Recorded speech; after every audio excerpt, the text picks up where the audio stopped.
আমাদের হাসু আপা এক বক্তব্যের কারণে দেশ ছাড়লেন এবং দ্বিতীয় বক্তব্যের কারণে তার বাবার বাসা হারালেন ধানমন্ডিতে। তারপর সে বসে নাই, তার এই চিকুনে কাজগুলো সে করে যাচ্ছে। এখন ওইগুলো বলতে গেলে সমস্যা, তা আমি বলছি না। তাহলে চলেন, সে ধানমন্ডি 32 নম্বর বাসা হারিয়ে কি পরামর্শগুলো দিতেছে। এই ইন্ডিয়া পালিয়ে শেখ হাসিনায় চিকুনে চিকুনে কাজ করতেছে, বুঝছেন? চিকুনে চিকুনে কাজ করে এই ইন্ডিয়া থেকে বাসন দিয়ে ধানমন্ডি বাসা হারালেন। আল্লাহ জানে, আর জানি কি যেন হারাইতে হয়। আজকে শেখ হাসিনা ক্ষমতা হারিয়ে সে জনগণের কাছে বিচার যাচ্ছে।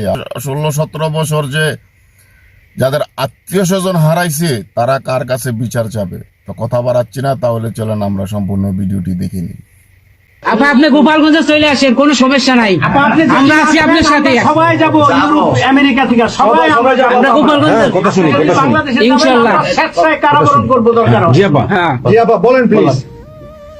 ওই আগুন দিয়ে পোড়ানোর পরে যেটুকু অবশিষ্ট ছিল সেটা লুট করতে গেছিল, তো চোর। জি, বড় চোর, সুদখোর। ঠক। জি আপা। আপা আবার বিচার করে আমাদের। আপা আচ্ছা আমি ওর বিচার করবে জনতা। ইয়েস ইয়েস জনতা তো করবি, আমরা নিজেরা করবো আপা, নিজের হাতে করবো। দৃষ্টান্তমূলক ফাঁসি চাই, যেটা জনগণ দেখবে ওই ফাঁসি চাই। যার যার বাড়ি ঘর পড়াইছে করছে।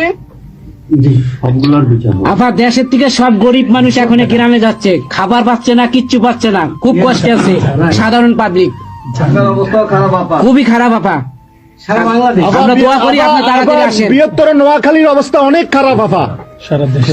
সারা বাংলাদেশের অবস্থা খারাপ বানায় রাখছে ওরা আপা। সারা বাংলাদেশটাকে একটা বদ্ধ ভূমি বানায় রাখছে, যেখানে সেখানে হত্যা, মানে এমন কোন লোক নাই যারা এখন শান্তিতে আছে। সবাই একটা কথাই বলে যে আগেই ভালো ছিল, আগে সরকারি ভালো ছিল।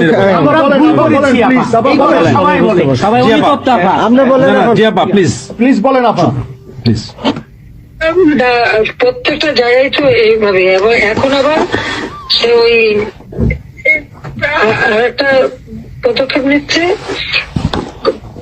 এদিকে প্রায় 80 জন প্লাস আরো 35 জন, সেই সাথে 300 লোক, তারা জেলা উপজেলা ইউনিয়নে সার্ভে করতে পাঠাচ্ছে। সবাইকে বলে দাও ওই সার্ভে করতে কারা যায়, কাদের নাম লিখছে।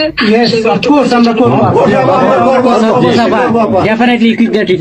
Yeah.